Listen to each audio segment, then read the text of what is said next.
I can still hear the creaking of the basement door opening at night, that slow, ominous groan that would make my heart race and my body freeze under the covers. I knew what was coming next, the heavy, plodding footsteps descending the wooden stairs. Getting closer and closer. I'm getting ahead of myself, though. Let me go back to the beginning. We had just moved into a new house when I was 7 years old. I still remember this house well, with its faded yellow paint and wraparound porch. My parents had big plans to fix it up and make it our dream home. Little did we know of the nightmare that lurked within its walls. The house had an unsettling feel from the moment we stepped inside. There was a heaviness in the air, a sense that something was off, not quite right. My parents dismissed it as an overactive childhood imagination, but I knew better. I could feel it in my bones that there was something deeply wrong with this place. The basement door was the first thing that made my skin crawl. It stood ominously at the end of the hallway.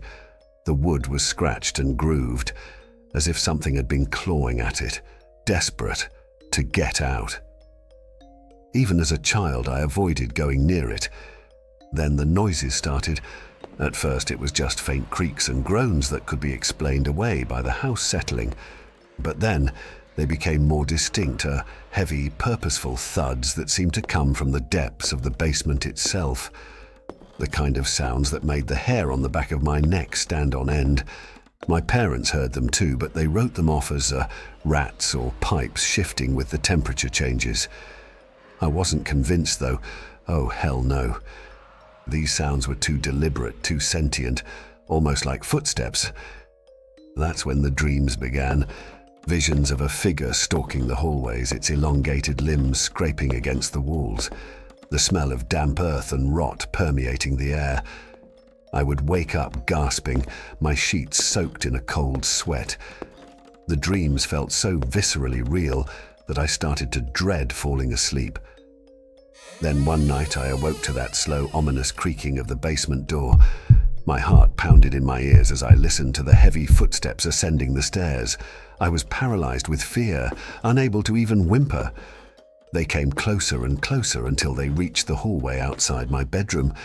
Then they stopped, as if whatever was making them could sense my presence. I don't know how long I laid there trembling, waiting for something to happen. An eternity seemed to pass before the footsteps finally receded, fading back down the stairs and disappearing into the depths from where they came. I must have cried myself to exhaustion because I don't remember anything else until morning. From then on, the cycle repeated, almost nightly. The basement door creaking open, followed by those agonizingly slow footsteps climbing up towards my room, before stopping outside. Sometimes I could have sworn I heard the rattle of ragged breaths or the faint whispers of unintelligible words.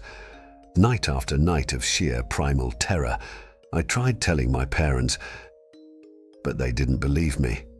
They chalked it up to my overactive imagination, combined with the usual creaks and groans of an old house. No matter how much I pleaded, they refused to take me seriously. So I suffered in silence, dreading each night and the horror it would bring. It all came to a head on my 9th birthday. I had a small party with some friends from school. Nothing too extravagant, just cake, ice cream and games. Everything seemed to be going well, until one of the games led us down the hallway near the basement door. That's when one of my friends noticed something we hadn't before, a series of deep gouges in the wood as if made by long, jagged claws. We all gathered around, filled with a mixture of curiosity and dread. It was then that I noticed the faint scratches continued up the doorframe and along the walls, like some animal had been furiously trying to claw its way out. That's when I heard it, the unmistakable thud of something large and heavy hitting the door from the other side. We all froze, panic seizing our bodies. Then came another thud and another, increasing in intensity. The thuds rapidly grew into a thunderous pounding, the door shaking violently in its frame. My friends began screaming, scattering in every direction.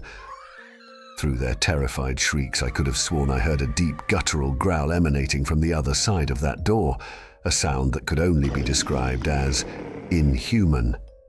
And then, just as suddenly as it had started, the pounding stopped. A deathly silence fell over the house, amplifying every ragged breath, every pounding heartbeat.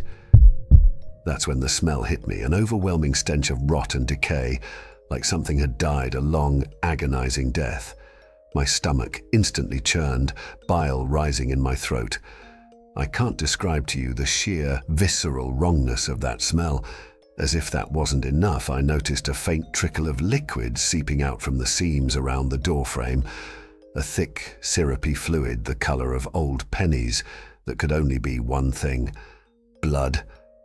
That was the final straw for me and my parents. We gathered what few belongings we could and got the hell out of that house, never to look back. We went to stay with relatives for a while until my parents could find us a new place to live.